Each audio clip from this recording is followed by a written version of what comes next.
నా చిన్నప్పుడైతే మా ఇంట్లో జున్ను చేసేవాళ్ళండి. దాన్ని ఎత్తి అట్ట మీద పెట్టేవాళ్ళు. దాన్ని తినడానికి కోసం నేను, మా అన్న ఒక ఒప్పందానికైతే వచ్చామండి. బట్లు మోటుని ఎత్తుకున్నట్లు మా అన్న అయితే నన్ను ఎత్తుకొనేసాడు. సాహసం చేసి మరైతే ఎత్తుకొనేసాను.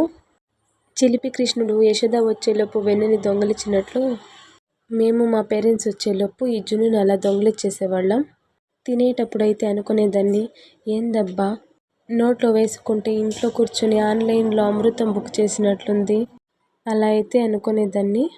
ఇంకొకటండి, ఈ దునియాలో జున్నుని ఇష్టపడినోళ్ళు ఎవరైనా ఉన్నారా అంటే ఇప్పుడు కూడా ఉన్నారండి. కొంతమందికి నచ్చదు, కొంతమందికి చాలా ఇష్టమండి. ఇంకొకటండి, చెల్లి మీరు ఎప్పుడైనా ఆన్లైన్లో అమృతం బుక్ చేశారా అంటే మాత్రం చేయలేదండి. అలా ఫ్లోలో వచ్చేసింది. ఇంతకీ మీరు తినేవాళ్ళా కాదా అనేది కామెంట్లో చెప్పేయండి. అలాగే జున్ను ఎలా వచ్చిందో కామెంట్ చేసేయండి.